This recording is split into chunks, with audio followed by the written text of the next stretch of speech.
ذرا حقائق بتانا چاہتا ہوں لوگوں کو کہ ایکچوئل حقائق ہیں کیا۔ 2010 میں یہ جو لاہور کی ہاؤسنگ سوسائٹی ہے یہ میں نے خریدی تھی، اور 2010 میں اپوزیشن میں تھا، اور میاں شہباز شریف صاحب جو ہیں وہ پنجاب کے وزیر اعلیٰ تھے، اور یہ جو 2010 میں نے ہاؤسنگ سوسائٹی خریدی تھی یہ LDA سے منظور شدہ تھی، اور تمام NOCs کے بعد میں نے یہ ہاؤسنگ سوسائٹی خریدی تھی، اور اس ہاؤسنگ سوسائٹی کو 2015 تک کوئی پرابلم نہیں تھی۔ 2015 میں نے جب ایاز صادق کے مقابلے میں NA 122 کا الیکشن لڑا، اور ساری دنیا نے دیکھا کہ وہ الیکشن کیسا تھا، اس کے بعد سے جو نیب ہے وہ اس نے انکوائریاں شروع کی۔ جب میں نے سوسائٹی لی تو یہ سوسائٹی جو تھی وہ اپرووڈ سوسائٹی تھی، تو اگر اپرووڈ سوسائٹی تھی تو وہ گرین ایریا نہیں تھی، تو اپرووڈ سوسائٹی تھی۔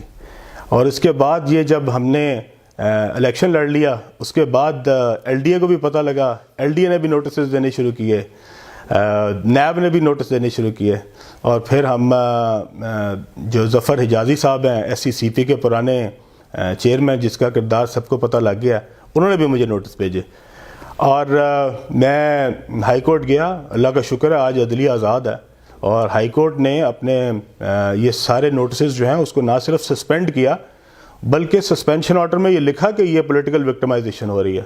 تو جو میئر لاہور میرے خلاف درخواست دے، وہ کتنا کو جو ہے اس کے اوپر ظلم ہوا ہوگا کہ اس نے میرے خلاف درخواست دی۔ یہ میئر لاہور کون ہے؟ یہ سردار ایاز صادق کا کوارڈینیٹر ہے، جو حلقہ PP 147 کا کوارڈینیٹر تھا۔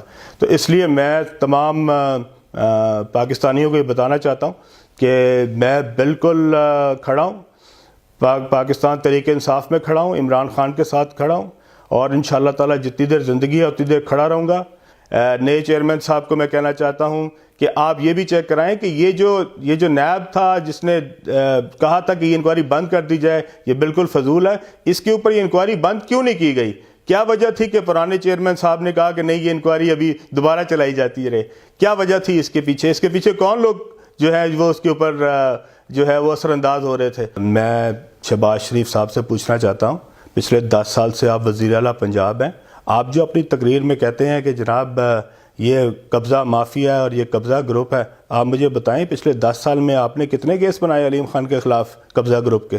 بتائیں وہ کون سی زمین ہے جس پہ علیم خان نے قبضہ کیا ہے؟ کوئی ایک مرلہ زمین ہے آپ کے پاس جو آپ بتا سکیں؟ لاہور شہر میں کاروبار کرتا ہوں میں، جا کے کوئی جو راجن پور میں کاروبار نہیں کرتا، لاہور شہر میں بتائیں کس کی زمین پہ قبضہ کیا؟ اور یہ کسی کو کہہ دینا بڑا آسان ہے۔ میاں صاحب آپ کے کرتوت جو ہیں پوری دنیا کے سامنے آئے ہیں، میرے خلاف اگر کوئی کیس ہے سامنے لے کے آؤ، بتاؤ کہ ہاں یہ زمین ہے جس کے اوپر علیم خان نے قبضہ کیا، اور میں خود جا کے پیش ہوں گا اور بتاؤں گا کہ میری کوئی آج تک ایک